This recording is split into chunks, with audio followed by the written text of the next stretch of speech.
Hello, everybody, and welcome to Friends of the Force, a Star Wars podcast. I am your host, Brad Whipple, and welcome, everybody, to Remembering Resistance Day. So happy you could join us. It is a glorious day. Purest rapture, as Niku would say. It is just an awesome day to be a Star Wars fan, a Star Wars Resistance fan especially. But we are joined today by the largest panel that we've had on the show before. This is unprecedented, but we are so excited to have everybody here involved in this amazing Zoom chat right now and bringing this to you. So first off, regular Bebo's Book Report co-host, Sarah Haas. Sarah, how's it going?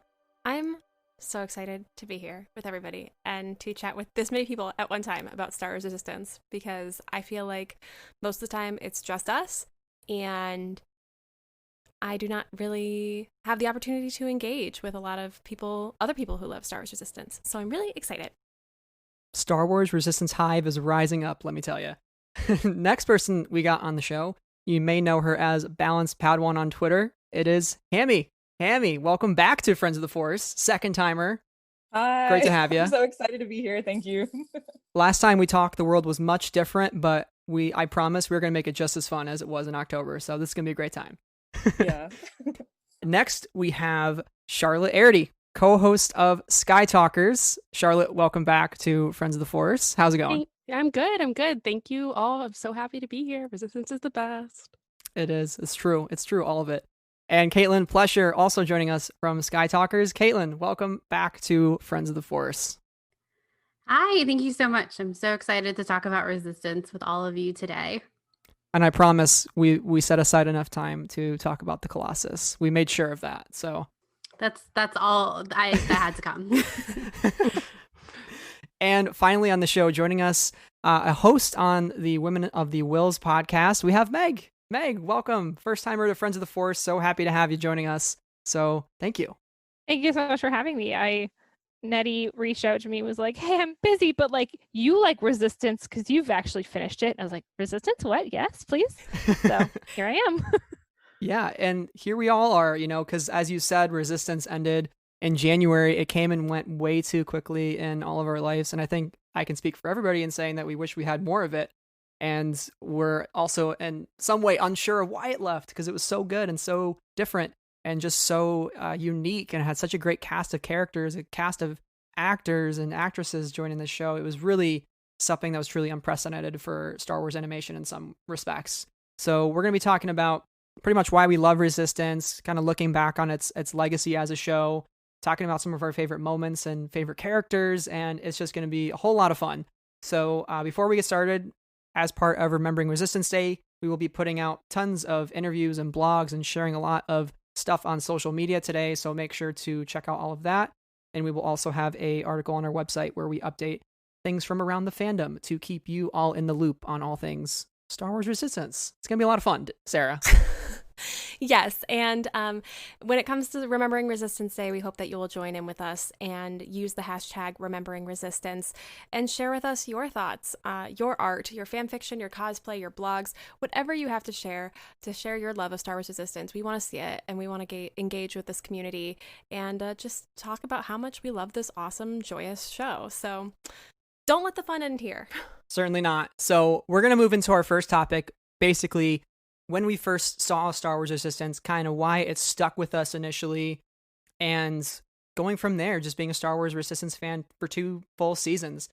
And I want to start with the Skytalkers because, first off, amazing summer series about Star Wars animation. Anybody listening who hasn't listened to that should go do that after this. A great way to spend your Remembering Resistance Day. So your famous motto is look to animation for the future of Star Wars. So that's why I'm starting with you, because you guys are such big animation fans. So I want to know from each of you why Star Wars Resistance really stuck out to you and why it just truly captured your attention. Well, I'll go first. To be honest, I wasn't sure how I was going to feel about Resistance when we first saw the promo material for it. I was excited about it because it's Star Wars and it's animation, and I'm always excited for Star Wars, but I was like, is it possible for me to love this as much as I loved Clone Wars and Rebels? And I had my doubts, and they were all proven wrong. Like, I think that Resistance had the strongest first episode of any of our Star Wars animated shows so far, and it absolutely blew me away. I think the energy of Resistance is my favorite thing about it. I describe it as a really bright show, and I think that it has such like a positive energy, and that's I think what I loved most about it and watching it.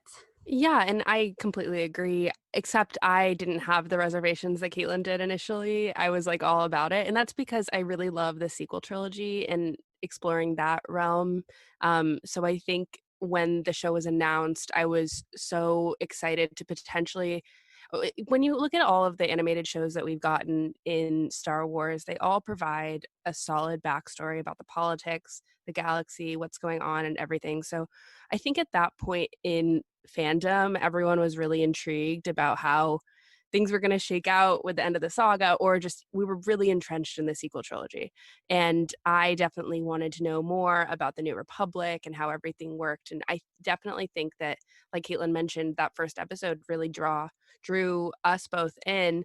But I do think that the addition of having voices like Oscar Isaac in there and like weaving Poe's story within really was a solid way to bring people in. And yeah, Caitlin's right when she says that it's a bright show. It was something that I really responded to. The look of it is so engaging. It's really entertaining, and it just makes you want to continue to watch it. Mm-hmm. Yeah, it Kaz's experience in that first episode is almost like the viewer's experience, right? Because you see Poe Dameron, then you see Leia, and you as a viewer are like, wow, all these characters are involved, and he's kind of going through the same thing, like, oh my god, that's Poe Dameron, that's crazy. And then you get to the Colossus, and he's just as weirded out by every type of character that's there getting thrown off the ledge of the Colossus. You know, he's like, what is happening? And we're kind of just wondering the same thing, right? Like, why are we here? What's going on? This is so different. It feels so kind of familiar in some ways to something like a Mos Eisley or just some of those like backwater racing planets. But it's in the middle of the ocean. It's so strange, but architecturally, it's kind of fascinating. So it really did capture you right away. Meg, how did you feel when you first saw Star Wars Resistance? Because I feel like for so many people, it can be an acquired taste. You were just like completely captured right away. What was your experience like? I'm to everyone who knows me, I'm a kid at heart. I'm very juvenile, sometimes detrimentally, sometimes, just I love silly things. So I attached myself to Resistance quickly because it was, quality animation as we get with Star Wars animation, but it was just a tad more silly than the things we've had more recently. And it was still so, serious and wartime, Poe Dameron, Leia, like you say, but it was just more fun than I was expecting. And I became obsessed with it because, like you mentioned, the energy of it, the momentum of the show was, and I think specifically in Kaz's character, was just so fast and fun. And it was very easy to become attached to the show just because it felt bright and light and fun. Especially like, just in the pacing in itself, but the humor too. I think the show has the best intro of any Star Wars animated show because it's like it starts with that droid head that comes up and you think it's a planet in traditional Star Wars fashion, but it turns out to be Kaz's droid, and you're in the midst of a dogfight, and he's already facing down the guy in the red suit. I forget what his name is, but it really, like you said, the energy is just so there. Hammie, you make the best Star Wars Resistance memes. I love the one. My favorite one was the bar fight that I've seen recently from you, where it says "all my love and support," and it's the big guy with the horns punching Kaz. It's so great. You love Star Wars Resistance. Like I feel like you live and breathe it in so many different ways. What has your experience been like watching this show, and like how has it impacted you? Well, so I have a kind of a unique experience because I hadn't seen Star Wars until The Last Jedi. So I'm a new fan. And so I think one of the coolest things about Star Wars is how it's passed down generationally. And each person comes into it at a different point in the saga. And it's not just your age, like, parents passing it on to your kids, but it's also me, an adult, coming into it with the sequel trilogy. So I think Star Wars Resistance, I think, captured a lot of happiness and joy for that time between The Last Jedi and The Rise of Skywalker for a lot of newer fans. So it was our show to engage with fandom and to just experience something really happy before. I think we were all kind of nervous about the Rise of Skywalker, so it was nice to go through season 1 and season 2, especially for me online with other fans, to be able to experience that together, and then for it to be the first animated show that I had experienced live. So it was just a really cool experience. And then the show itself is just so endearing. Like, you fall in love with all of the characters right away, and they all feel so wholesome and pure. And I think in a way that, like, you get a little bit, obviously, with like Tam, they've all been through something in their past or are going through something in the show, but right away you recognize that they're all very pure of heart, and so it just makes you feel good about the sequel trilogy and all of the characters and being in that time period in the saga. And I guess maybe that's also because I don't know, you guys are more experts than me with the saga, but it's the one peacetime show, right? Like, we are at peace at first when we join the Colossus and everything, and war hasn't begun, so we kind of get that time with all of the characters to enjoy peacetime, and so that's kind of rare in Star Wars to get that. That's such a good point. Yeah. There is a certain calm before the storm, right? Because season 2 hits at the end of season 1, even just with everything that happens with Hazi and Prime, the show does kind of take this darker turn that you wouldn't expect it to. And I think a lot of people often see Resistance and say, like, oh, that's like more kiddie. It's too different from Rebels. It's too different from the Clone Wars. But really, I think it actually deals with some pretty deep stuff. I know, especially with the First Order being there and kind of dictating how everybody acts. There's very like much of the sense of sort of dictatorship happening with Doza kind of in the middle of it unintentionally, because he needs to protect the Colossus. So he almost gets like roped into this situation where he's at the hands of the First Order, but he doesn't really know what to do. And then Hazi and Prime gets destroyed. I mean, most of the characters are civilians, right? So that's also kind of right. We come into it through Kaz, but so all of that, it was just kind of like a good moment for sequel trilogy fans who had just joined, Star Wars fandom, to get introduced in that way to an animated show. Yeah, I think one of the highlights of this series is the characters. Each of them feels so unique and so whole. And while I think for me, there were a couple episodes, I'm a bit of a skeptic, and there were a couple episodes where I was like, I don't know how I totally feel about this yet. And then, once you start to get to know the characters a little bit better and you really get to understand each of them individually, it really grabs you. And really, I think for me, and perhaps for the rest of you, really makes us want to see more of them in any way that we can find them. So I want to ask everybody, who's your favorite character on the show? Why do you love them? And what sticks out to you about this character? And Meg, I'd love to start with you. My favorite character is, probably Tora, just because I don't even know if it's just because she's the coolest and objectively the coolest, but on a personal level, I relate to Kaz so much, and I feel like a Kaz blundering through life a lot of the time, that it just, it's a lot easier to relate to the well-intentioned goofy one who knocks over things and accidentally saves the galaxy. So we've all been there.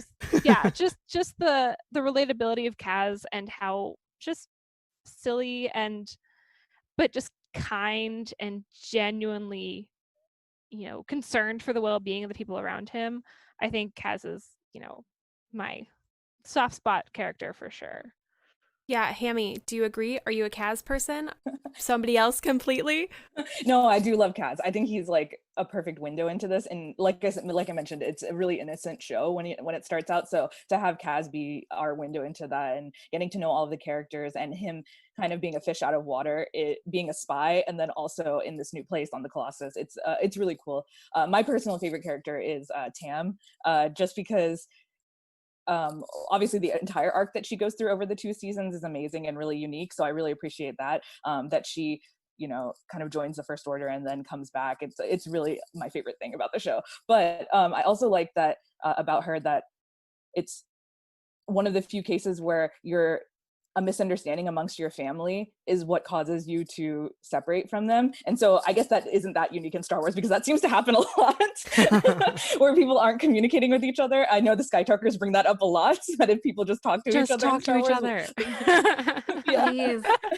but it's really heartbreaking, because you love all of the characters individually. Like, no one is a bad guy among the people at the Colossus, but you see how everything kind of falls and pushes Tam away from them. So I really like that about her. Yeah, Caitlin, what are your thoughts on the characters of the show? I love all of the characters on the show so much, but Kaz is definitely my favorite. I love him so much. One of my favorite things about Kaz, and what Meg was talking about too, is just the relatability of him.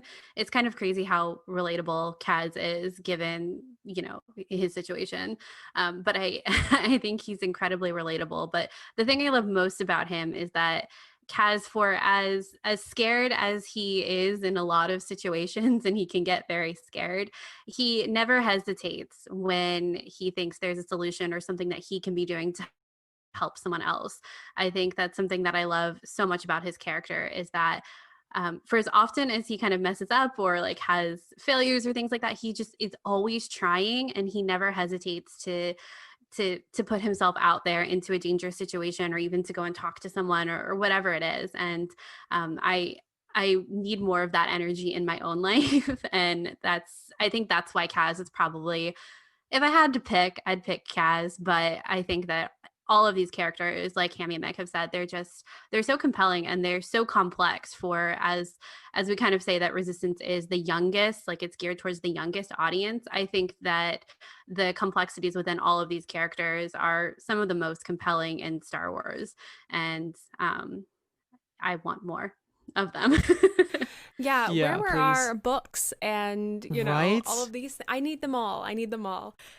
Charlotte, your favorite character, thoughts on the characters? Probably Tam. I for the same reasons that Hammie said, I think that her story, her arc, was probably the one that I was on pins and needles the most about, was the one that I was most intrigued by. It's the one I probably could write metas about. You know, I think that there's a lot to dig through there, and I think there's always that when it comes to characters that face difficult choices, that face communication issues, and with their friends, really. And it's always fascinating when a character turns away from their friends to join a different group, and to see why that is so, and how they can figure it out. And it's painful. It's love the angst. That's my thing. So yeah, love Tam. I love every character. And like Caitlin mentioned, I think we were both really surprised, Caitlin and I both, when we were digging into the show, how relatable we found Kaz. Like, we're 20-something-year-olds, so like I think that we really related to Kaz in that sense. But I don't know. It's interesting, because I think that I didn't expect that going into the show, that he would be the character that I'd be like, yeah, that I've been there, like, you know. So it's fun. Oh, I was just gonna, I think especially in the first episode, you know, just as you get to know him, you see that like his father is putting these expectations on him, which creates, you know, that's something that's happened in other Star Wars stories, but the way that he responds to it and the conversation that they kind of have about the expectation and what Kaz wants versus what his dad wants is also, I think, a really interesting facet of his story. Mm-hmm. Just really quickly, Charlotte, I think the reason why we as 20-somethings relate to Kaz so much is not just because he's, you know, just kind of a goofball trying his best, but he does whatever he has to, even though he has no idea what he should be doing. Yeah. Like, he's the most, his forward True momentum, millennial energy. Exactly, his forward momentum is completely independent of him knowing what he should be doing. So he does it even though he has no idea what it is, and he just kind of charges forward into the unknown, and it works out for him because he's that, you know, kind-hearted and such a strong leader, you know, to be. But I think that's why we all, you know, 20-somethings who don't know what we're doing, especially in this world, it's really easy to relate to Kaz, who just like, I don't know, let's just do it, and he just does it. So Mm-hmm. Yeah, it seems like a common through line throughout all the characters that we did mention is family. And I think family maybe is one reason that the show resonates so much with me, at least, and probably many of you. And I know there's still a sense of family in Rebels for sure, with the Ghost crew. And this just felt so different, right? Like it just felt different in some ways because I feel like they all come from such different backgrounds and they have such different motivations where ultimately they kind of have to learn to survive. Where at first survival really isn't their primary motive, right? It's just living day in and day out on the Colossus. Tam wants to become an ace, and soon enough she's a TIE fighter pilot, and now she wants to get out of that. So it kind of takes this turn, but family is at the core of everything. It's that family that Tam longs back for to want to join back with Team Colossus, and why Kaz wants her back, and why everybody wants to be back together, not running from the First Order. And not even family within the show, but outside the show. Something about the cast is the most diverse cast I've probably seen in Star Wars outside of Rogue One. And that really sticks out to me. I mean, you got Christopher Sean, who, Asian American leading role in Star Wars. That's huge. That's very significant. The first within Star Wars. So, Hammie, I know this, diversity in Star Wars and the Resistance in particular is something you were really excited to talk about. So do you want to give some of your thoughts on why Resistance really kind of set the bar even higher for the rest of Star Wars to hopefully continue to follow? Yeah, it really means, I'm Asian American, so it really means a lot to me to have diversity in Star Wars. And I know that's something all of us, here on the podcast talking about it, I think it's something we all care about. And it provides not only, it's important to have diversity, not just because then you get unique stories and all of that, but it also brings in newer fans who are excited and ready to engage with Star Wars in a new way. I think as sequel trilogy fans, we all appreciate that. So, but yeah, individually, it's also it's on screen and off screen. So off screen, obviously, all of the voice actors are really diverse, and then I believe also some of the producers and creators for the show are also really diverse. And then in the show, it's cool because we have we have Tam, we have Tora, we have Kaz, all of these unique characters from different backgrounds. And then we also, of course, have our first gay couple on screen in Flix and Orca. So that was really appreciated. And it wasn't, it was their relationship is just so endearing as well. And it adds a lot to the show. And I guess it just gives something for everyone to engage with in the show. Yeah, and I think that a wonderful part of this show too is twofold. Is one, all of the civilians, as you talked about earlier, Hammie, they're all people. They aren't necessarily all special people with the Force, or many of them are amazing pilots, but they're just folks. And it's really cool to see all of these different characters come from different backgrounds at different ages. We have Yeager versus some of the younger characters, Captain Doza and Vanessa Doza and some of the younger characters. So we're seeing a lot of different perspectives, not only in background, but also in age and like place in their lives. And I think that's awesome too. And in our interviews on Friends of the Force with some of the cast members, one of the most wonderful things we get to keep hearing about is just how together this cast was and how much of a great leader that Christopher Sean seemed to be in the booth. And I think that's awesome to continue to hear about, that it was such a positive environment for them, because I think that projects onto the show and projects outward for fans to say, seek for engaged communities and seek for people who care about you. And I think that's all wonderful as well. Yeah, they really were a family. I think sometimes some shows and some casts can kind of put on the face, and at conventions and just kind of get through it. But I really do feel like they truly mean a lot to each other. It wasn't just for publicity. It wasn't just for the laughs of the crowd. It really, like, they love each other. And it comes through on the TV show and the interactions between the characters. I mean, Kaz and Niku's relationship, especially, like, there is just the best. They're not just best friends, the bestest friends, as Niku would say. And that is just something to admire. And one thing I do want to talk about briefly is on the topic of family is, I think for me, one thing that sticks out in Star Wars Resistance is it goes against some of the more tragic tropes of Star Wars. So, those tragedies of sacrifice, which Skytalkers, I'm going to plug you again. You guys had an amazing episode on sacrifice a couple months ago. And the idea of sacrifice, redemption's still woven into the show, and it's done so well, but it's not done in a way where sacrifice is at its core. It's redemption through atonement, which I had never seen in Star Wars really up to this point when I watched this show. And especially when you talk about happy endings in Star Wars, Resistance truly gave that to us. It gave us that spiritually uplifting ending that George always thought Star Wars should be about. And one of those primarily is the Doza family. You know, mother, father, daughter, they're all together by the end, and they're happy and they're united and they're not split apart by the tragedies and the war in the galaxy. And that's something really, really just so special.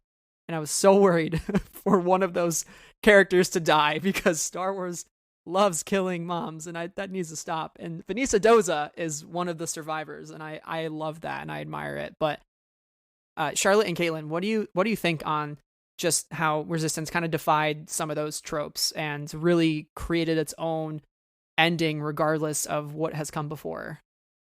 I think I kind of said this earlier, but the complexities with the characters in Resistance and kind of their backgrounds, and Hammie kind of said this at the very top of the show about like the timeline and it's taking place in the sequel trilogy and a peacetime, and how that's really unique and was like really exciting for people who had just come in as fans of the sequel trilogy. But as someone who had come in like the prequel trilogy timeline, I think when you get to see like characters functioning in that part of the Star Wars universe who have come through everything that has come before, there are just so many layers to it. And I think that's something that I really loved about Resistance, and kind of talking about this idea of redemption and of atonement and sacrifice, and honestly just change for our characters. And it's not something that was talked about super explicitly for every character, but it was just kind of woven into who they were. And talking about the Dozas, like with Captain Doza, him being on the Empire and now married to Vanessa, who works for the Resistance, and you have an ace pilot who used to work for the Empire too, and then you have someone like Yeager who was with the Rebellion but left the Rebellion and is like, I'm not joining the Resistance. And there were just so many layers of the politics that were kind of woven into the background of this show. And I think that Tam really brought that to the forefront with her whole journey of, there's like this great conversation that they have that Tam has with the other characters about how, you know, like I think it was her grandfather, her father that fought for the Empire. And she was like, he was just doing that to put food on the table. Like, does that make him a bad person? Like, no, it doesn't. And then her whole journey of making that choice and then coming back from it was so important. And the fact that like Kaz and Yeager welcomed her back with open arms, it wasn't transactional in that regard. And there wasn't really a struggle. Yeah, exactly. Mm-hmm. Yeah, and I think to your point about like we were pretty worried about how this was all going to end. I think that also like a big part of this is that the show ended too soon, and I think that we were all like, are they going to be able to bring this to a conclusion that feels in some way satisfying? And I think they did. And when you say that they defined it, it's like every single part. Like they got the redemption. We have a happy family. We did it all. Yeah, we got a hug. You know, we got like beautiful action scenes. And it was like, wow, we did it. And I think I'm really grateful for that, because we could have not had that. And I think it speaks to the work that the show was doing to counteract some of these, I'm not sure I love the word trope, but some tropes in Star Wars that have been at odds with each other. And Resistance kind of healed the wounds, and it's great.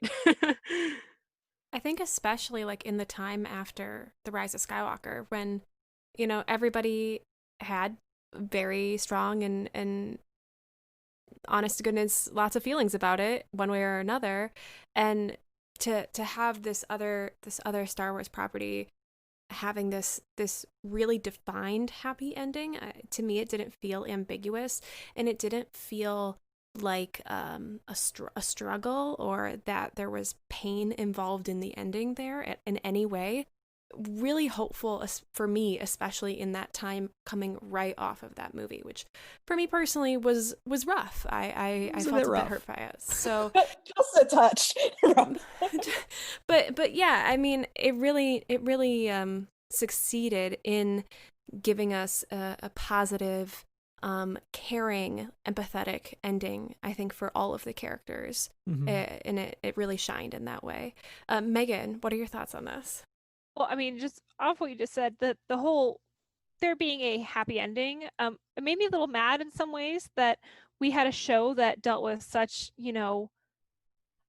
hard, intense Star Wars topics like war and redemption and betrayal and all of those things. And it was rough and there were really emotional things. And it was, a child's quote unquote show that still managed to touch on those topics. Yet we did get that happy ending. So why isn't that possible for more of these other stories? And hopefully in the future, we'll get more stories like this that have both worlds. It doesn't have to be sad all the time. And I think they finally realized that in practice that, maybe these shows for younger audiences are capable of, covering a wider breadth of, the emotional spectrum. But I never, even the shows that were, maybe less interesting or more filler or more depressing, I never thought, I don't know if I'm going to watch this show because it was just so good and gripping and it, made me happy. And I just hope we get more Star Wars like this that makes people happy while not sacrificing some of those emotions. I love what you said, and I want to put it on a bumper sticker. Star Wars. It doesn't have to be sad all the time. Yeah. You're so right, and it does make you wonder, why can't others follow this example? And just really Resistance, I think, is everything Star Wars should aspire to be in every aspect, right? So we talked about diversity, one of the most diverse cast, just, Sumali Montano, Nazneen Contractor, Christopher Sean, Scott Lawrence, Donald Faison, there's just so many people involved in the show, and it's truly just setting the bar even higher, and we should continue to do that. Then you have family, the essence of family just so kind of woven into the show and unifying every single storyline around that idea of what does it mean to be together? What does it mean to be separated from some of your, your biological family? For instance, Niku, his parents sent him off to school. They sold all their bantha milk. Kaz's dad wants him to be a senator. He's not going to do that. He wants to be an ace pilot. We don't really know too much about Tam's family, but she's here. She wants to be an ace pilot. She's working her way hard and trying to work her way up in the ranks. And she relies so much on that Colossus family that when she feels any sense of betrayal, she kind of jumps ship.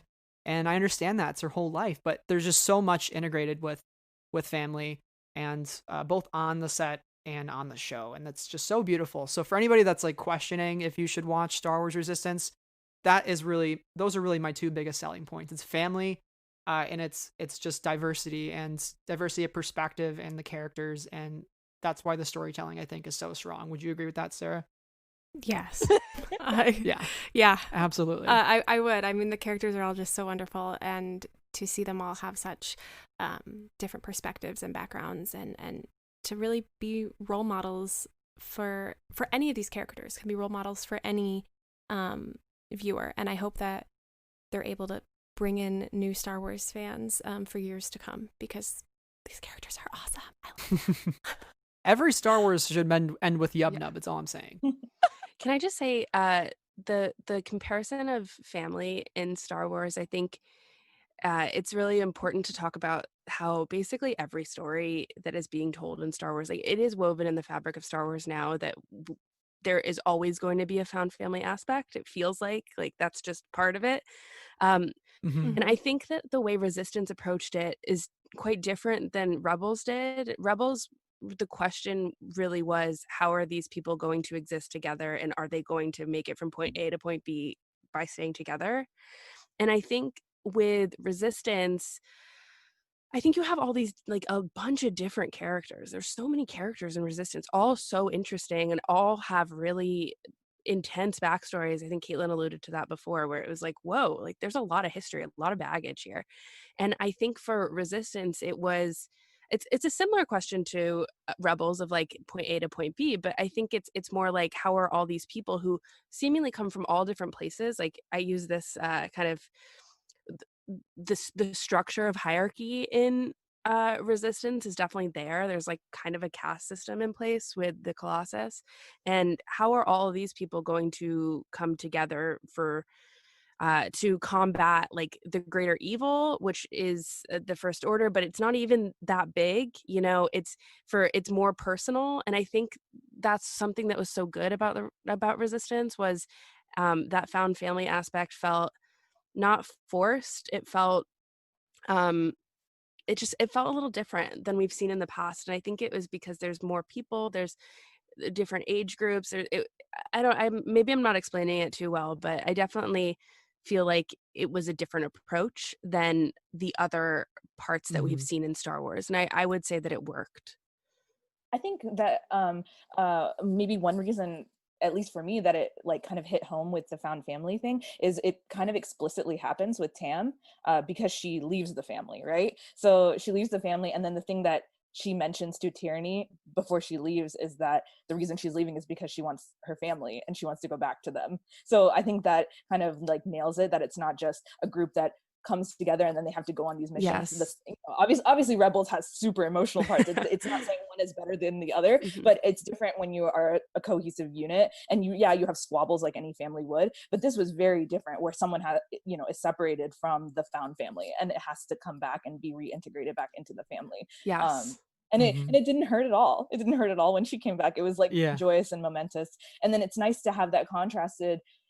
It's nice to have it in Star Wars. I think to have both kinds of family, to have the Dozas with their biological family, and then you also have the found family of, the mechanic crew. You have Yeager, Tam, Kaz, and Niku, that whole group, and then obviously the larger Colossus as well. So it's nice that it is very unique, because you also have the pirates, like they become part of the Colossus found family. So it's so great.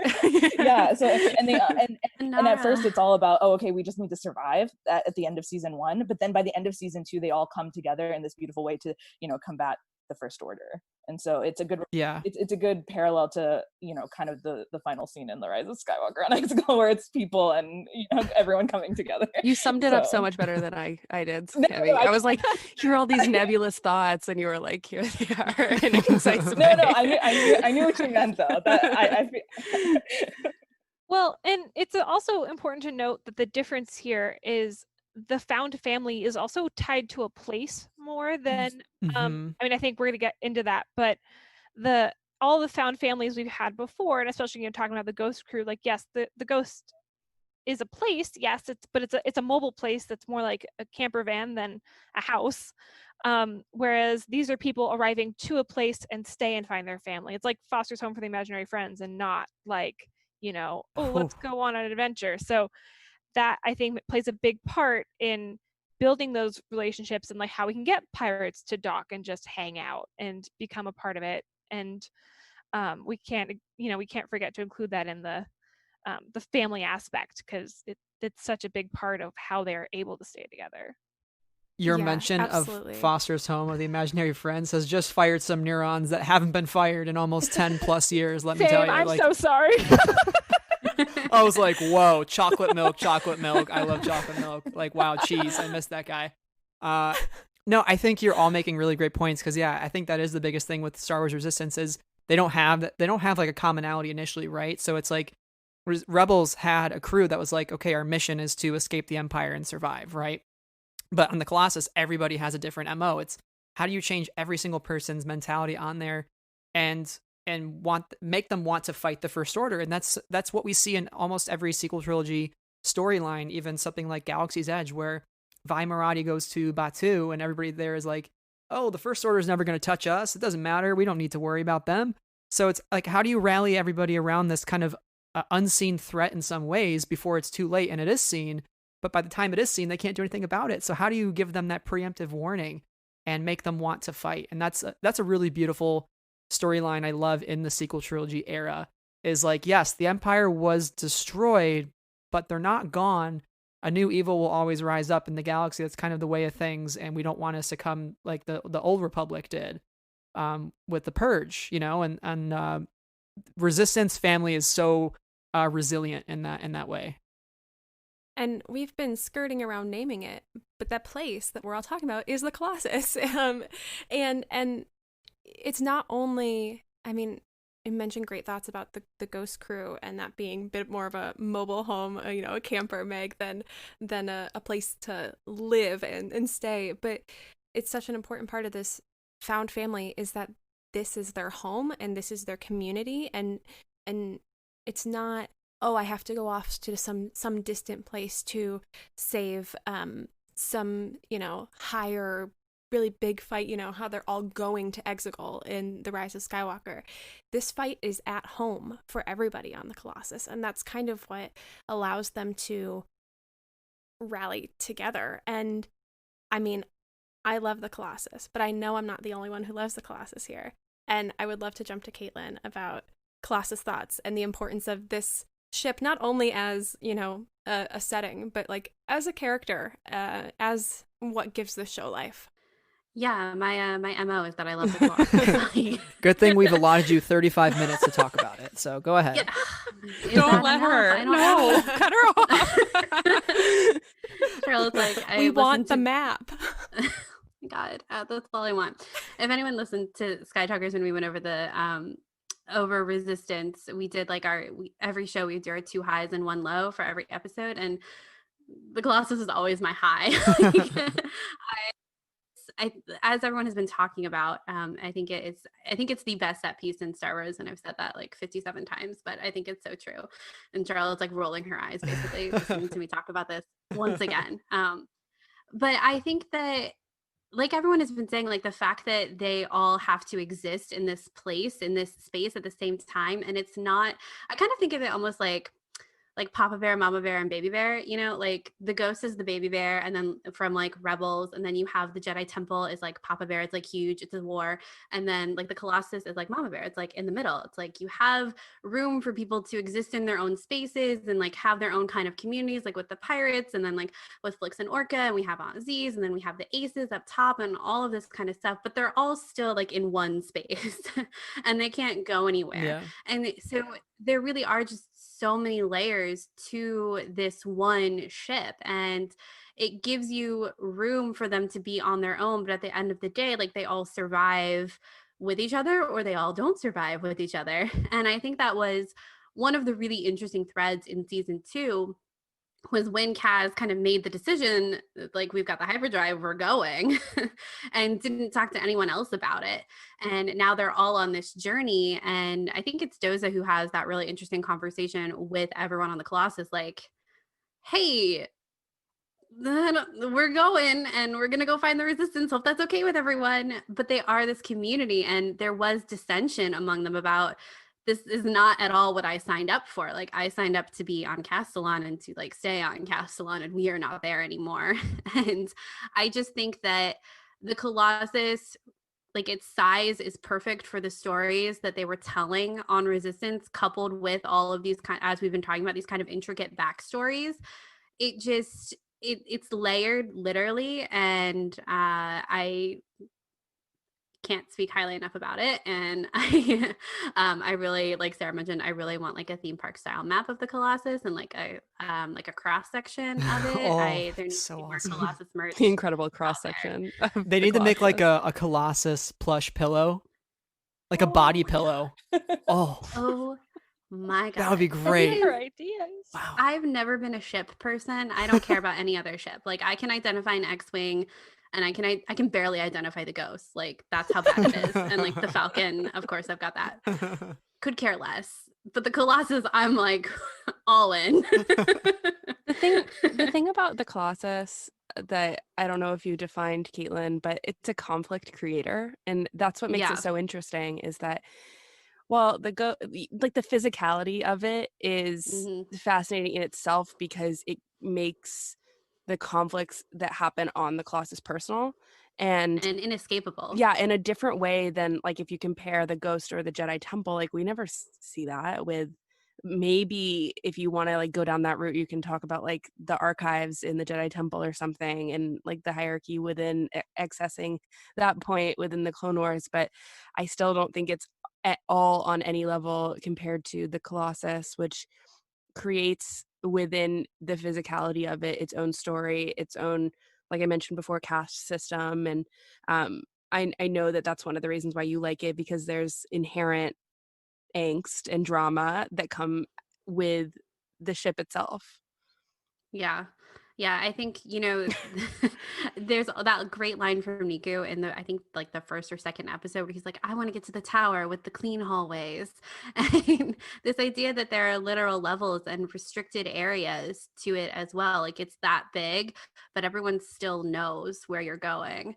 And I think that that's something really unique about the Colossus, is that you have a good idea of how the space functions and how it works. And when they say we're going up to the Aces Lounge, like even as an audience member, the first time going up there, it was like, oh, we finally get to see the clean hallways too. Like this is so exciting. And then Doze's office is very specific. And then when they go down to, I can never remember what they're called, but like the turtle creatures. Oh, the shell folk. The shell folk.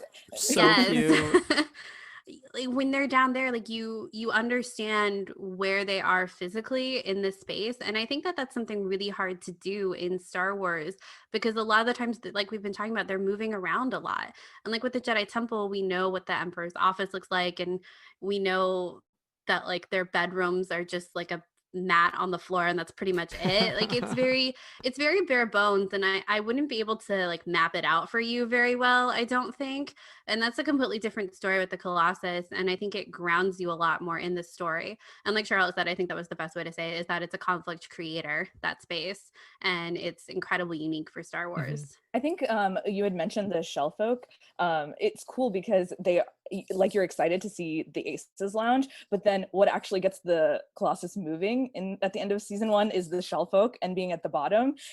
Not to make a Parasite reference, but it's kind of like Parasite. No, it's true. Where it's like the downstairs God. folk and the upstairs folk. It's like the upstairs Yeah. downstairs of that's existing in the Colossus in terms of class and all of that. But then it's the shell folk and Niku who get the Colossus moving. So it's cool. Yeah, Hammie, I'm glad you brought that up, because I wanted to ask you, what was your first reaction when you saw this beautiful, beautiful thing fly into the sky, hyperdrives ignited, and just getting shot at by Titan? It's such a dramatic moment on the show. Yeah. Probably one of, honestly, in the whole of Star Wars, like one of my favorite scenes in general and sequences. What was that like for you? Well, I can't remember if all of us had kind of talked about it online or not. I think some of us had been kind of predicting like something was going to happen with the Colossus. I think we all thought that there was something either hidden on the Colossus or something about it is going to be different. It's not just going to be like just a single place that everybody is staying on that planet. But yeah, when it happened, I was so excited, and I was just really happy for Niku to like get his little time to shine and get the the hyperdrive working, and it was really cool.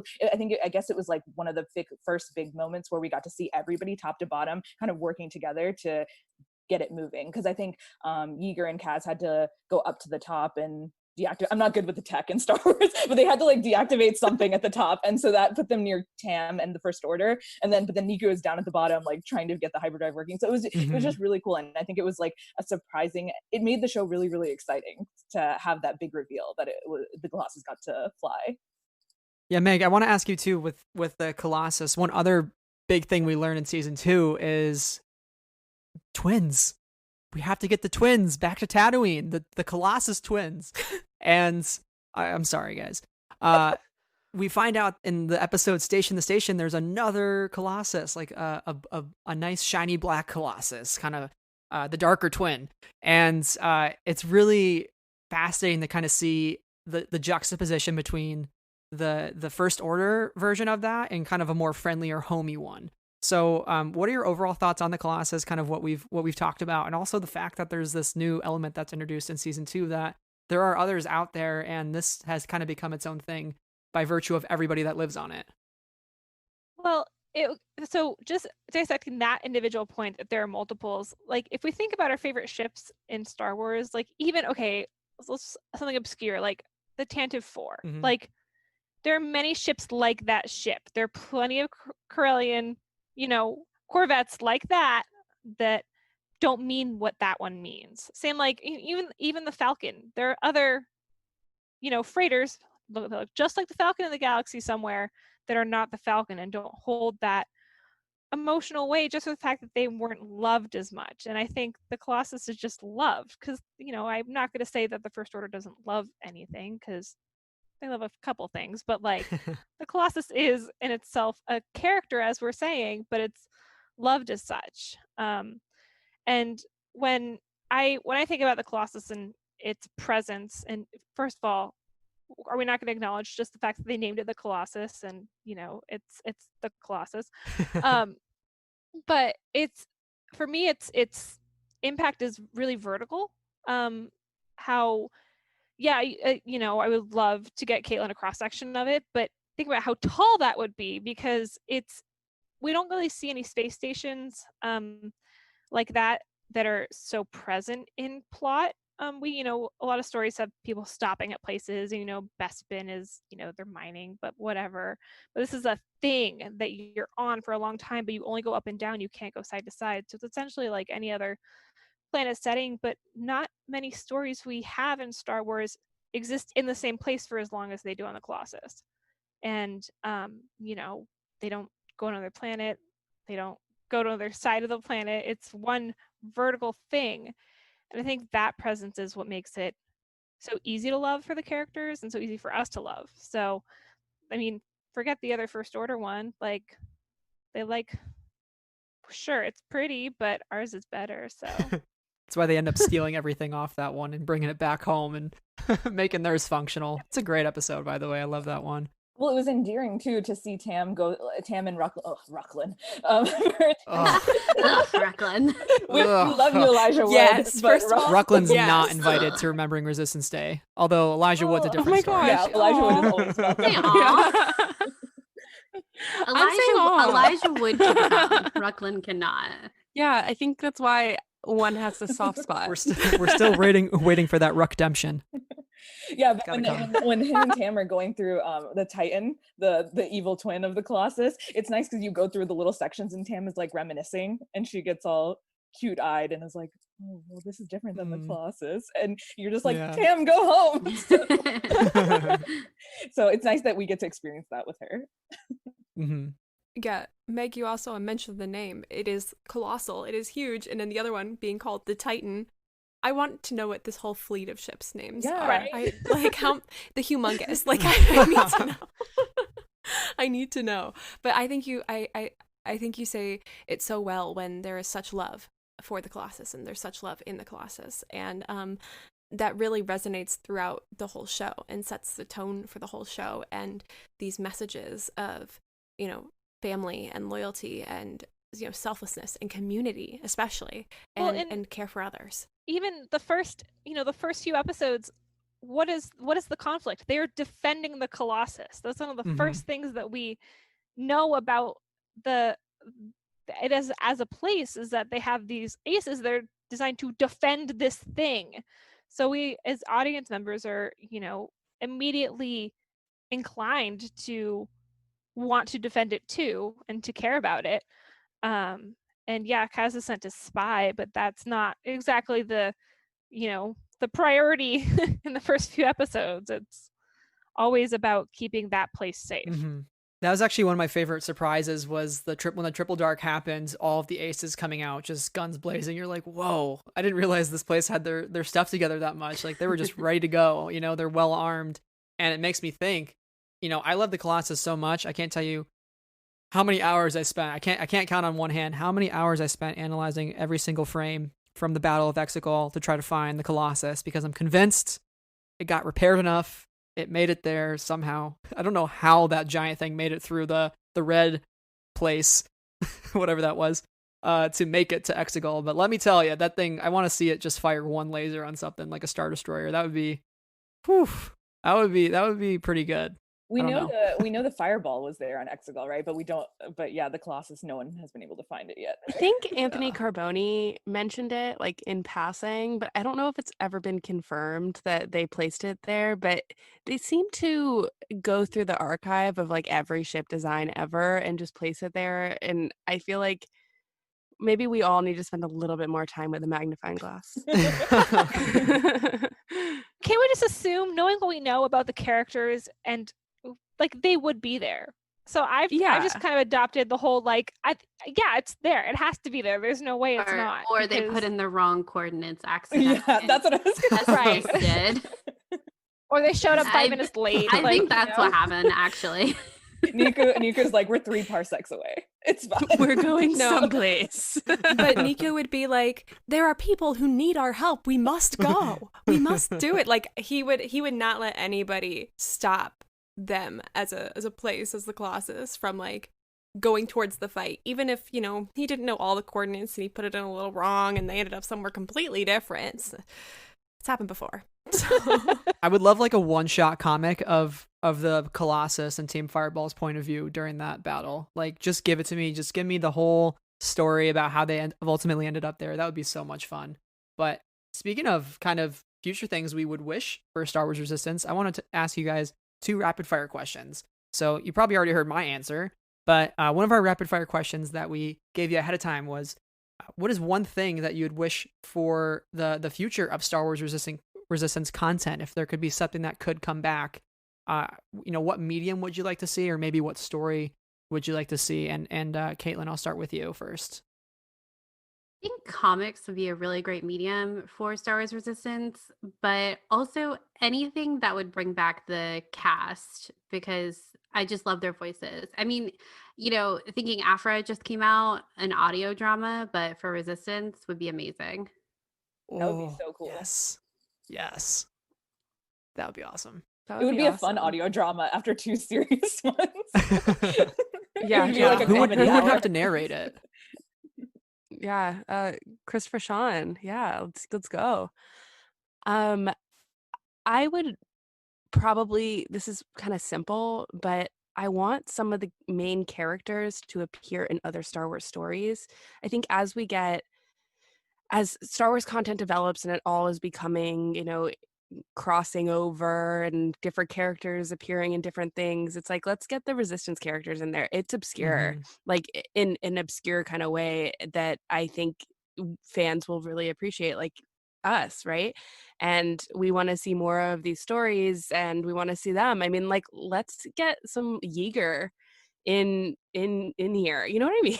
Like, there's so many different possibilities, because we were mentioning all the crazy good backstories that they have given all these characters. Like, let's just have them show up, even if it's for like a split moment. I mean, I want more than that, but I think the more we can make Resistance feel grounded in the Star Wars universe and like more interconnected, the better. Oh, a live action Scott Lawrence playing Yeager would be so cool. Oh, That's The that would be spiciest, so good. the spiciest of Yeah. meatballs. That'd be great. I think my thing would be Forky asks a question, but it's Niku and it's engineering lessons. Nice. Oh, that's adorable. Like, he could be like, this is a flange rod, you know? Like, I need that. I need that.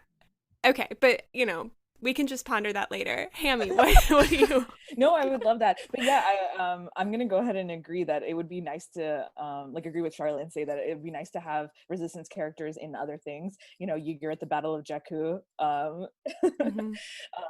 Yes. Captain Doza in the Empire. Even if it's in books, just thrown in there. So then I think what it would do is, like, the Maul cameo in Solo, I think it would prompt a lot of people to discover the show. So just throw them into something else. Like, even in Kenobi, it doesn't make sense, but throw a Resistance character in there.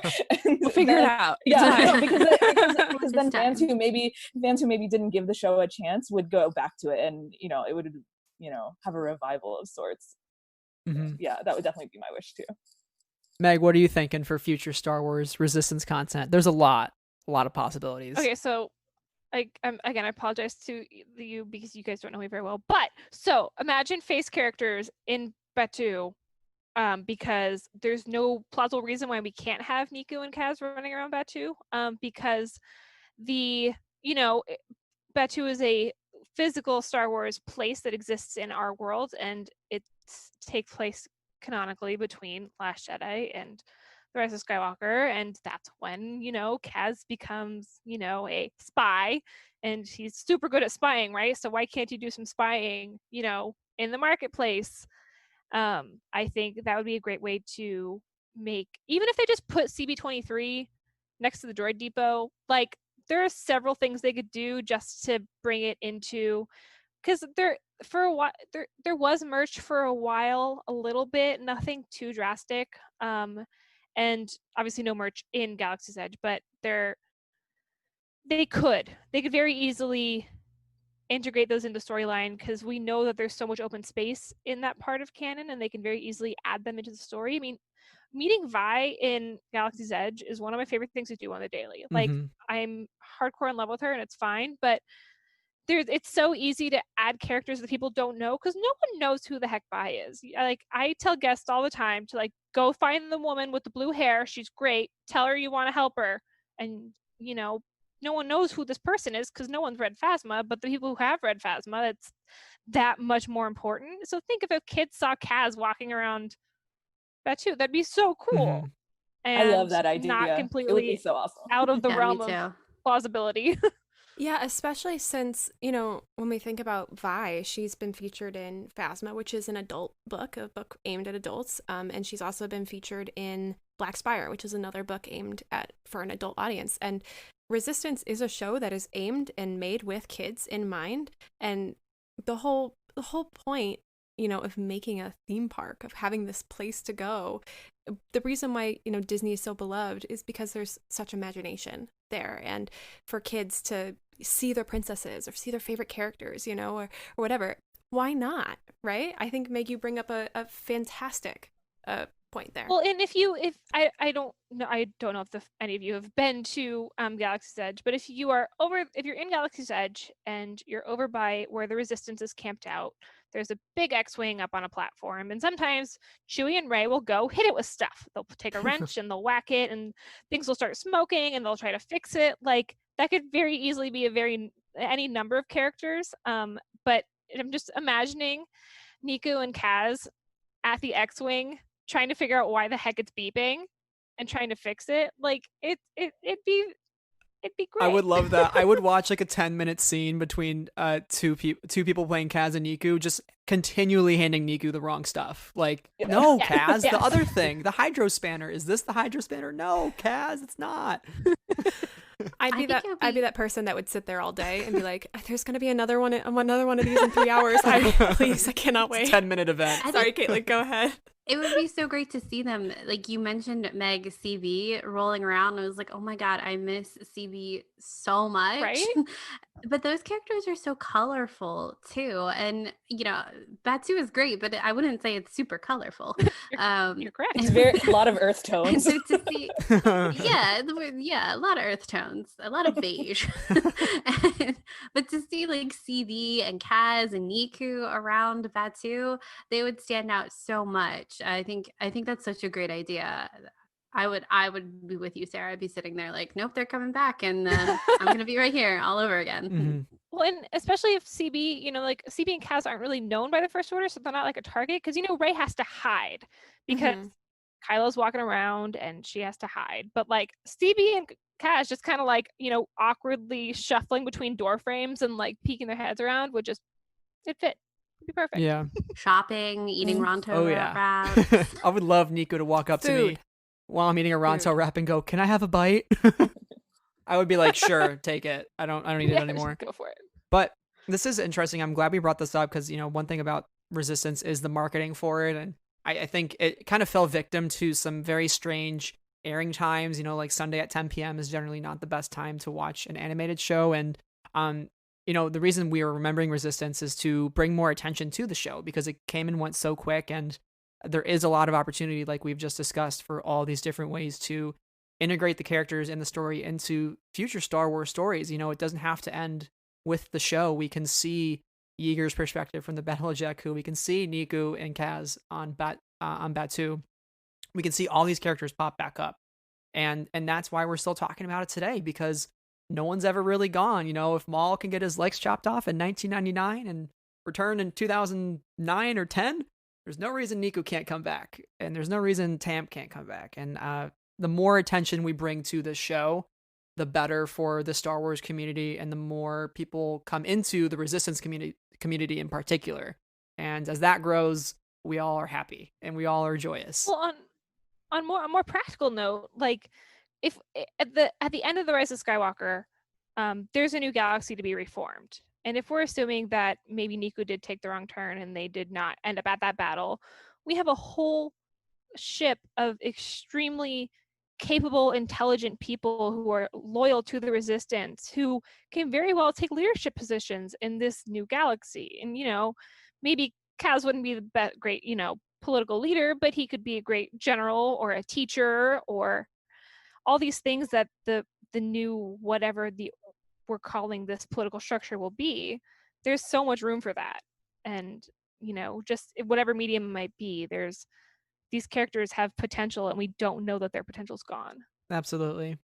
Now, we've talked about looking forward for Resistance, and I want to start to close out the show and talk about the show's legacy. I'd like to ask each of you what your favorite moment from the show was, whether it brought you laughter, sadness, happiness, whatever you felt. All the feelings are good. Let's start with Hammie. Hammie, what was your favorite moment from Star Wars Resistance's 2-season run? Okay, that's a lot of pressure. I loved a lot of moments, but I'll say for today, my favorite moment was when it's at the end of season 2 in the finale, when the Colossus crew is gathered in Aunt Z's bar and Captain Doza comes in and he's trying to give them the option of, hey, you can join or you can not join the fight that we're about to face with the First Order. And then the spark of the resistance, the spark that lights the fire for all of them is Kaz coming onto the holo, and he makes the sacrifice and he's like, you guys gotta go save yourselves, don't worry about us. And then you see all the characters and they're like, no, we have to help. And so they all join the fight. And so it's really emotional and sweet, and it just is the perfect moment for to explain to anybody why Star Wars Resistance is important and why it's so pure at heart. It's that one. Amazing. Caitlin, what are you thinking for your favorite moment from the show? Oh, I have a lot, but I think today, like Hammie, my favorite moment is the season 2, episode 1 opener, with the zero gravity and the Colossus, and with CB and the evil BB unit. Oh my God, all of it was it was hilarious. And the horror aspect of it and them floating in the hallway, I thought it was such a great season opener, but that sequence in particular just always made me laugh, and it was so fun. Still one of the best Niku lines. CB, your head is off your body. Yeah. So good. Charlotte, what are you thinking for your favorite Star Wars Resistance moment? I'm surprised this hasn't been mentioned yet, but my favorite moment probably was when, this is like me loving the tragedy, when Kaz watched the Hosnian Prime be destroyed and we had this sort of crossover with The Force Awakens. It was like the coolest thing ever to have this sort of interconnectivity, to understand where we were. We finally made it. We've been waiting for when that was going to happen, and I think it was done really well. I think it was, I think that we were waiting for something similar to happen in Rebels with the original trilogy, but they kind of skipped over it, and I think that to have that be like the finale of the show and like the crux of season 1 was awesome. Yeah, definitely gave some emotional weight to Kaz and made you think maybe the show isn't what I thought it was. Maybe it's going to be a little darker and make you feel something a little more mature than you would have thought. So I love that. Meg, what are you feeling for your favorite Resistance memory or moment? Not to be completely on the opposite end of the spectrum, but I mean, just the humor in general. Gorgs. I'm obsessed with porgs. That's kind of part of my personality. But when introduced Gorgs, just like the silly things like that, and just every time Cass is running down a hallway and you pause and he's making a stupid face, those are my favorite moments, because at the end of the day, it's fun.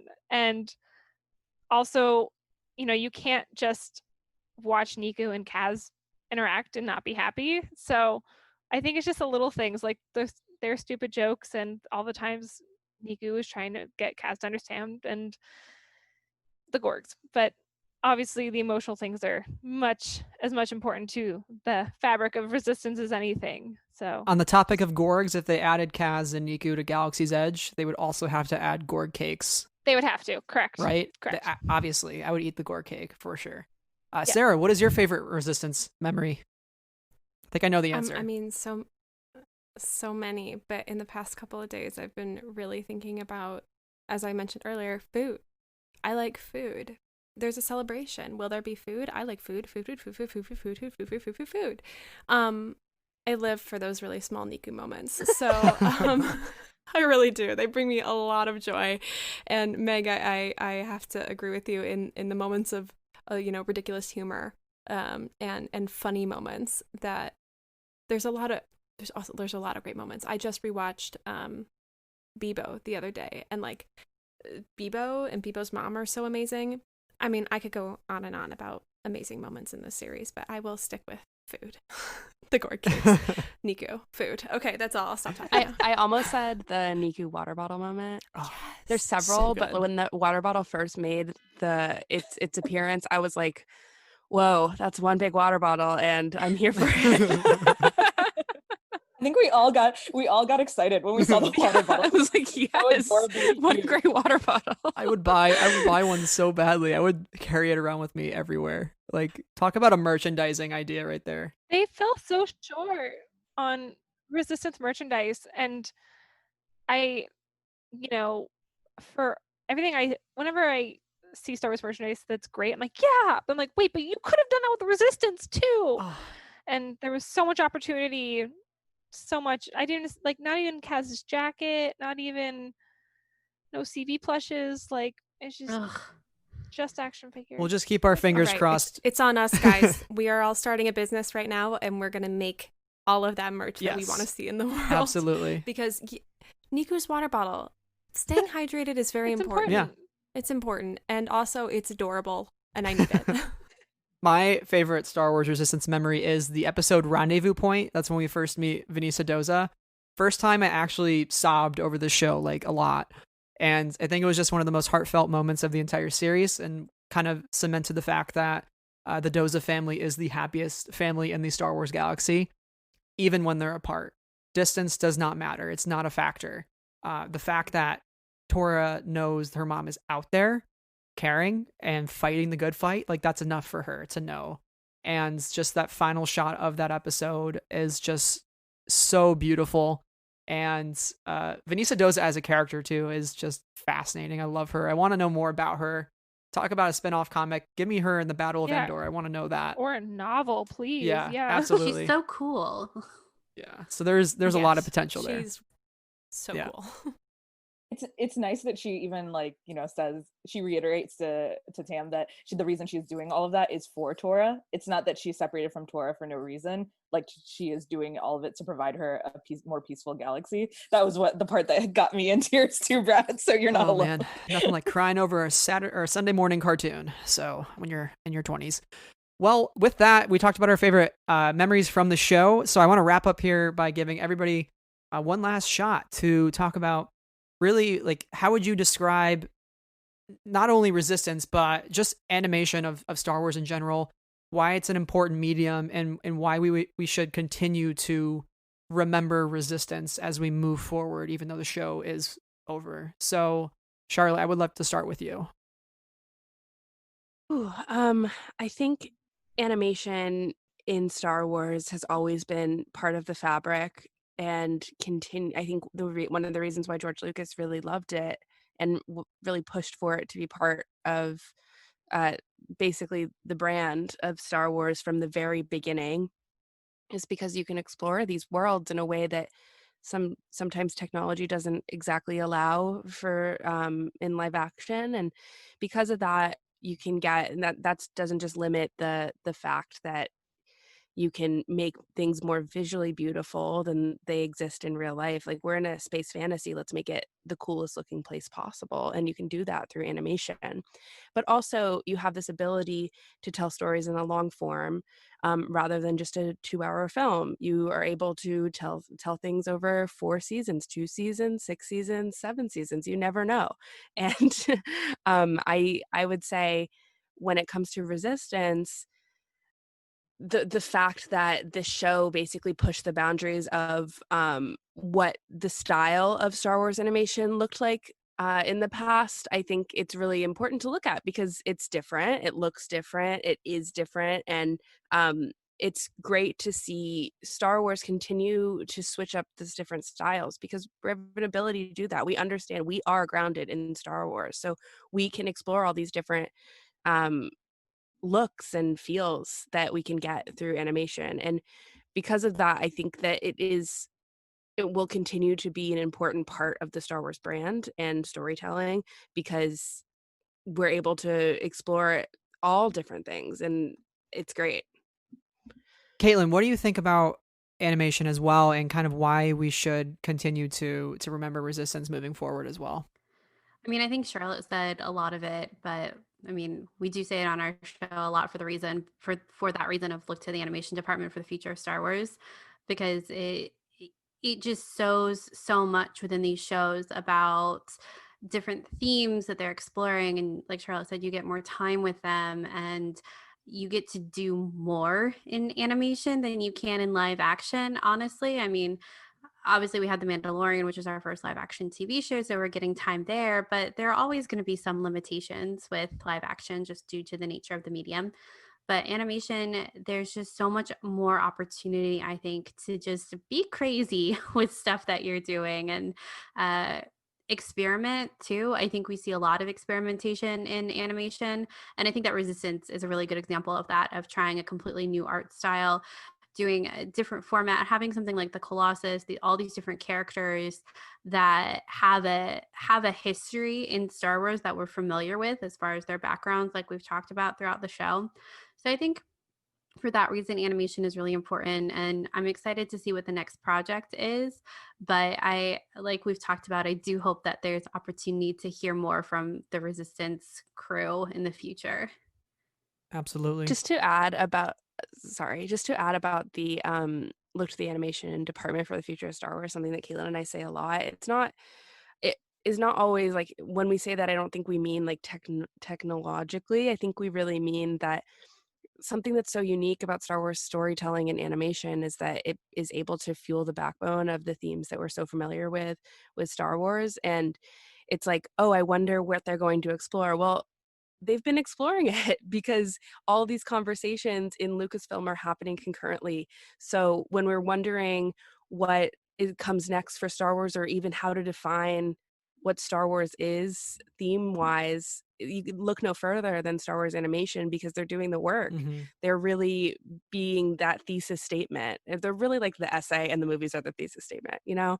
And that started with George, right? Because that's George's whole Yeah. prerogative with the Clone Wars. He wanted to show that, and even Dave too, like George and Dave wanted to show, hey, the Clone Wars is the Clone Wars, it's animation, but just because it's animation doesn't mean it's not Star Wars. It's still Star Wars. It's still part of the fabric of Star Wars. You really can't have all the other stuff without the animation. It's just as quintessential to the whole mythology. And I think you're completely right. Like that's why animation is important. It's why it's the future, because the rest of the mythology is almost going to fall apart in a way if we can't tell these smaller stories on such a grand scale, with all the technology that we're still developing and all of these amazing voice actors we can include, no matter the role, right? And that's really fascinating. Hammie, looking forward for animation, why should we continue to remember Resistance, and what will animation's role be for Star Wars? Yeah, I think Charlotte really nailed it in terms of the thematic resonance that comes from Star Wars animation.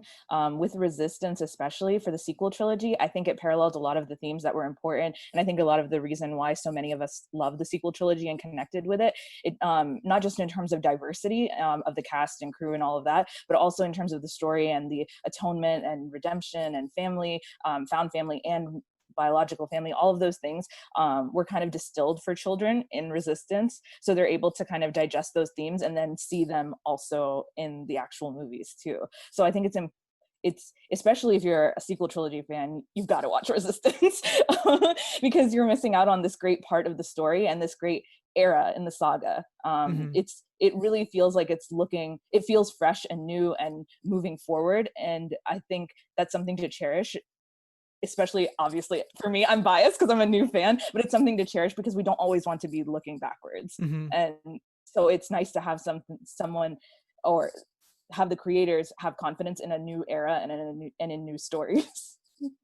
Yeah, and talk about accessibility, right? Give more people more outlets to enter Star Wars. Make it accessible, make it easy to get into it, make it not feel like I have to watch how many movies to be a Star Wars fan? What? No, you don't have to watch. You can watch one movie and be a Star Wars fan. If that's the only movie you love, great. And look at this great animation show. That's 2 seasons. Like, you could probably binge it in a day, and that's fantastic as well. And that's just the more storytelling means a wider audience and more fans and a healthier Star Wars community that when you go to Celebration, you can meet any single Star Wars fan and they will tell you, I entered Star Wars through Resistance, and that's really special. So, Meg, for the future of Star Wars animation and why we should remember Resistance, what are your thoughts? I think that, the word that I was going to say was just accessibility. I mean, I worked at the Disney store for a long time, and kids don't come in because they got to see, The Force Awakens in theaters. They came in because they saw something on TV and passing at a friend's house. And I think this was a great example of that because, yes, the younger audience was a source of criticism for a lot of people because, like, oh, this is too silly. No, it's not. But no, that just means it has a lower entry point while still having the same quality and depth that we expect from other stories. So I hope that the success of it means that we're going to get more of this, hopefully soon. I mean, we especially the bigger kids, the 20-somethings who have done the whole Clone Wars Rebels gambit throughout multiple times. Like, we love Clone Wars Rebels, and hopefully now we're loving Resistance, but this is also about kids. Mm-hmm. This will always be about kids, and this is, I think, a great example of a way to do it well. And I, as a big kid, I loved it, and I look forward to loving. And again, like Rebels is my Star Wars animation. Like, I will die on several hills for all of Rebels, but I will never like put it against Resistance for any reason. I'm never going to pit them against each other because they're so different and they're both so special. And I want to make sure, I think we all need to remember that at the end of the day, all of our animated things are different, and they all deserve their own, space in the fandom. So I would just want people to give it a chance. Yeah. That's just, I want people to, if you haven't watched Resistance, go do it. And if you don't like it, that's okay, but give it a shot because it's a great little bright light in Star Wars at the moment. I think for me in this time in 2020, it's been 10 years of a year, this show has really been a bright spot, because it's about, at the end of the day, it's happy and it's light and there are laughs and, there are more serious storylines too throughout it, but it's all told with a smile and it's all told with care. And I think that's one of the reasons why I also hope people turn to it if they haven't done so already, and why I hope that in the future of Star Wars animation, people will consider joy and consider that when it comes to that, because a lot of the stuff that is being made in 2020 and in this time, a couple years in the past, it's very gritty. It's like very serious, and that's fine. There's absolutely an audience for that, and I enjoy a lot of that content and shows and books and movies and things. But I think we also need a little dose of joy, whether we be a brand new fan at 8 years old or a full-fledged adult trying to live our lives. So, and I think for me, animation really is about getting back or recapturing that childlike wonder that we had when we first got into Star Wars, and for the kids, developing that, right? And something so special is that no matter what your favorite Star Wars film is, we can battle all day, TLJ versus TROS, or originals versus prequels versus sequels. Like, we can do that all day as a fandom, as a community. But one thing I never really see is, like, at least I don't see it. I don't see anybody ever battling over animation. And like Meg said, each one has its own space in the fandom, and you just attach yourself to it. And we can all really agree that animation is such a special medium, and we love it. And it's just fun. That's all Star Wars is about. And Meg, I like that you said carving out a space in the fandom. That's what Remembering Resistance Day is all about.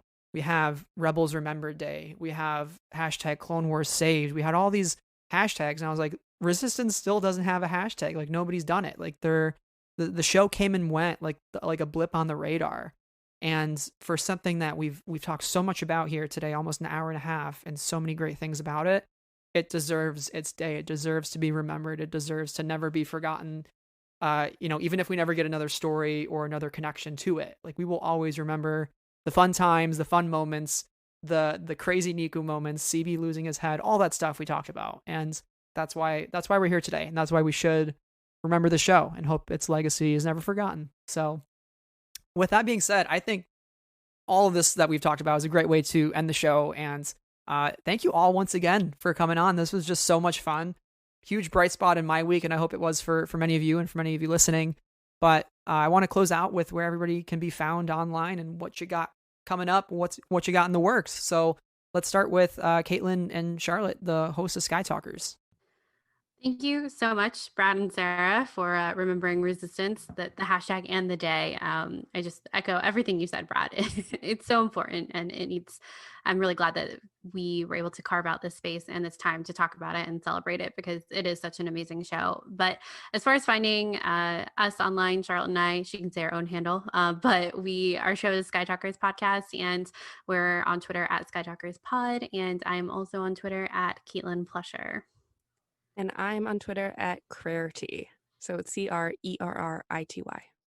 Awesome. Hammie, what about you? Where can you be found online, and what fun things are you doing on the internet these days? Well, thank you, Brad and Sarah, for organizing Remembering Resistance. I'm going to echo Caitlin's thoughts too and say thank you. It really means a lot, I think, to a lot of sequel trilogy fans to have this space. I think a lot of us are not feeling down. I think 2020 in general has got a lot of people down. So it's nice to remember something that we love, and to remember that part of the saga too. So thank you both for all of the hard work that you've put in. I'm really excited for all of the fan art and everything that I'm sure is being posted and going to be posted. But yeah, for me, you can find me on Twitter. I'm goofing off every day, way too much on Twitter. I'm balanced Padawan, and I'm also part of the What the Force community. We just launched the website, so we're all posting articles. I'm one of the editors there. So yeah, come check out the What the Force website. It's whattheforce.ca, because Canada's cool. And yeah, you can come and read some of the articles that I've written and that other fans have written. And it's really a unique place to find really unique articles about Star Wars.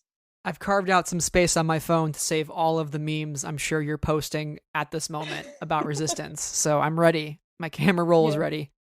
And Meg, where can all of our listeners find you as well? You can find me at I'm Meg Pen Pen on Twitter.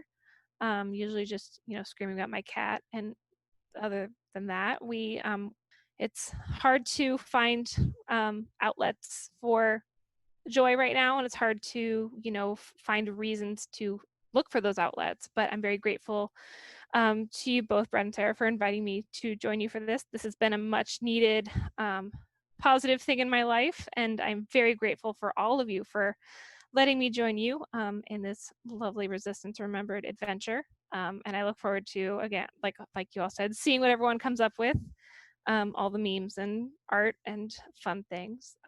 But yeah, let's just focus on the good stuff. That's what we're here for. Absolutely. With that being said, thank you all again so much for joining. This was such a fun time. And as always, #Remembering Resistance. And we're all part of Team Colossus forever. So thank you all, and have a great day.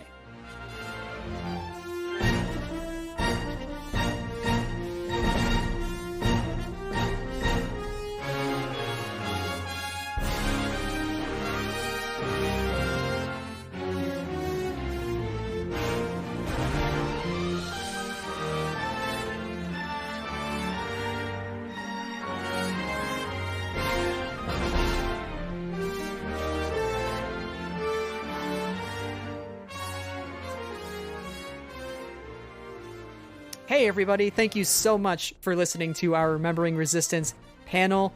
Thank you to all of our guests for just being so amazing and intelligent and just all around awesome. Sarah, I had such a great time remembering Resistance with this crew. Me too. It makes me want to talk about Resistance even more, and it was so great to just have an opportunity to talk with all of our panelists and to get to know them and their love for Resistance a little better. So if you want to hear more from them, we will include all of their handles in the description of our episode. Go make sure to follow them on Twitter and also see what they're doing for Remembering Resistance Day as well. And speaking of Remembering Resistance, Sarah, we had a lot of cool content for all of you listeners, including interviews with Bob Bergen. And coming up later today, we have several blog posts as well as a very special interview. Stay tuned for that. But if you're listening to this in the future, you already know what we're talking about. So that is really exciting. And lastly, make sure to use the hashtag Remembering Resistance throughout the day. Spread your love, fics, cosplay, blogs, podcast, art, you name it, whatever you want to do to support and show love for this show. It is a great day to be a Star Wars Resistance fan.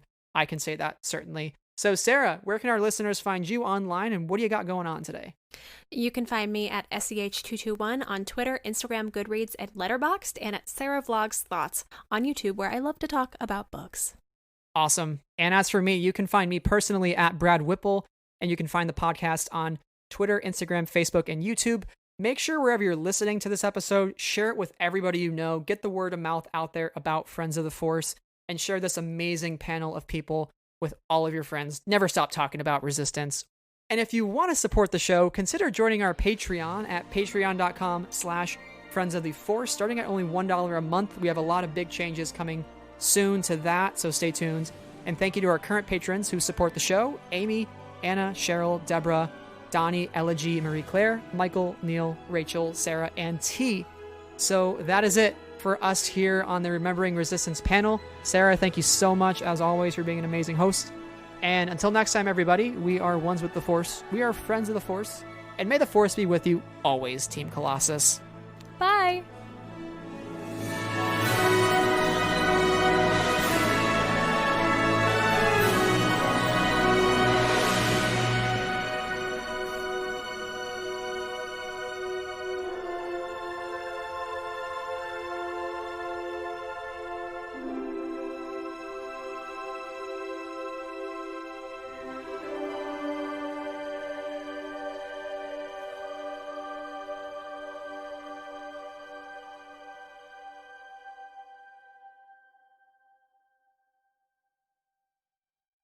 Friends of the Force is a proud member of the Star Wars Escape Pods network. To learn more about our sister shows, find us on Twitter at We Are Escape Pods. The Star Wars Escape Pods network, promoting positivity in fandom.